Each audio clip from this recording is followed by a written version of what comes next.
Hello everyone and welcome to the second lecture of this series. In this lecture, we are going to see what is the scientific method, why do we need it, where do we use the scientific method, what are the steps that are involved while using the scientific method, and finally, what kind of results do we get after applying this method. So let us begin. The great physicist Dr. Richard Feynman once said, "The process of understanding nature is similar to the following analogy." He said, "Imagine the gods are playing some great game like chess, and you don't know the rules of the game, but you are allowed to look at the board at least from time to time. From these observations, you try to figure out the rules of the game. After some time, you might discover the moves of particular pieces like the rook or the bishop. Say that the rook only moves horizontally and vertically, the bishop only moves diagonally, and it sticks to its color of the square. But after some time, suddenly if a move like like castling occurs, then you might not be able to tell the reason why that kind of move has happened. So understanding nature or the laws of nature is similar.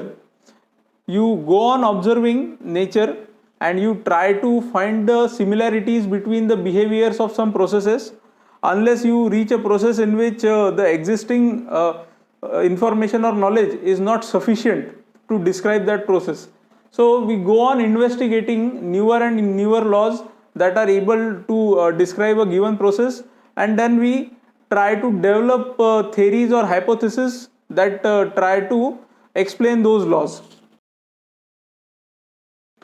So what exactly is the scientific method? It is a method of investigation by which scientific knowledge is acquired. It involves a specific set of operations which are used in a particular sequence in order to study any particular branch of natural science, may it be physics, chemistry, or biology. Basically, whenever we are trying to observe and reason out why a particular natural phenomena is occurring, what we do is we just use the scientific method and we try to find out what are the governing principles behind that process. So why do we need it? In order to get a better understanding of how the nature and everything in the universe works, we need tangible and verified scientific knowledge. The scientific method is able to provide us with that knowledge. The concrete knowledge that forms the basis of the fundamental laws that govern nature and that we use in countless applications in our day-to-day lives can be found out by using the scientific method, or we can basically find out the theories that explain these laws that govern fundamental processes. The scientific method is the perfect tool that can be employed, yes, to discover newer theories that explain the fundamental laws of nature. So where do we use it? Whenever we come across any natural phenomena that cannot be explained with the help of pre-existing knowledge of science, we incorporate the scientific method in order to find the principle behind the phenomena. So these are the steps which are involved while using the scientific method. The first thing is observation. Then what do? We ask a question about that observation. Then we try to formulate a hypothesis based on which we try to make a prediction about why that particular phenomena is occurring. After that, we design an experiment which is used to see whether the prediction that we made and the hypothesis is correctly explaining the observation or not. If the hypothesis is correctly explaining the experiment, then we can say that the hypothesis is basically correct. Then we try to use it in some other way, and similar experiments are designed and the hypothesis is tested multiple times. Similarly, if this hypothesis is proven to be correct in all these cases, then we promote it to be a theory. Let us try to see from an example how this entire process works. Meet Mr. Super Ninja, who lives in the town of Okinawa, Japan.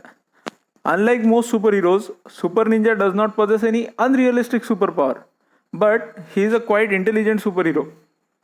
He is more or less like a Japanese Batman.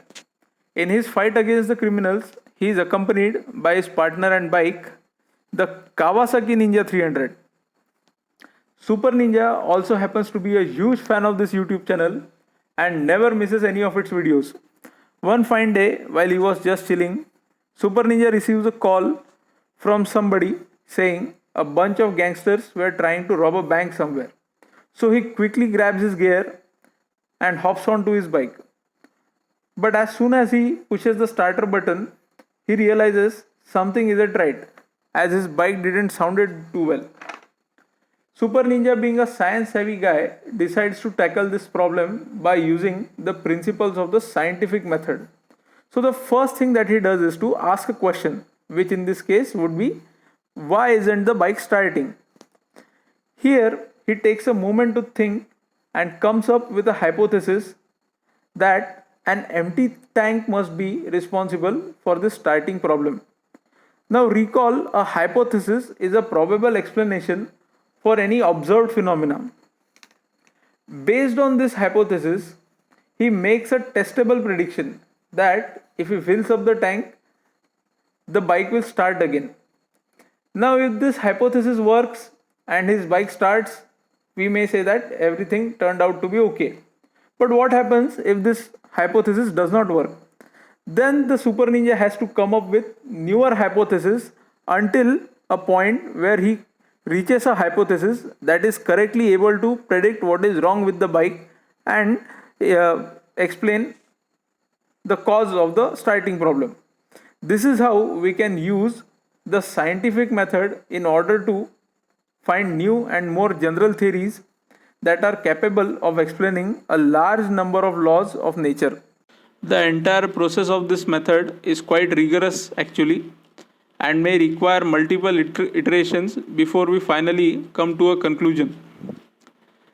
It is an ongoing process which has to be repeated again and again until all or almost every observation of a particular process or phenomena can be explained by a given hypothesis.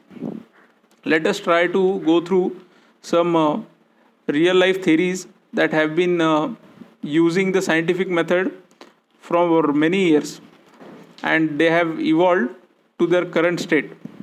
The very first one is the atomic model theory. By the time of 1803, when Dalton first proposed his model, and then Thomson, after the discovery of electron, came up with the plum pudding model. After that, gold foiled experiment was conducted and Rutherford came with the nuclear model. To explain the hydrogen spectrum, Bohr came up with the stationary orbits model. After that, the current model, which is the quantum model, which is established by Schrödinger. So all these developments in the atomic theory are simply because we used and applied the scientific method again and again and developed this theory to its present form. A similar theory is the development of the theory of light. During the time when Isaac Newton first proposed the particle theory of light, which is the corpuscular theory, which had been able to explain correctly the laws of reflection and refraction to some extent, then this theory failed and newer experiments, that is the interference of light, was observed, and then Eugene proposed his famous wave theory. Young also explained the similar wave nature of light. After that,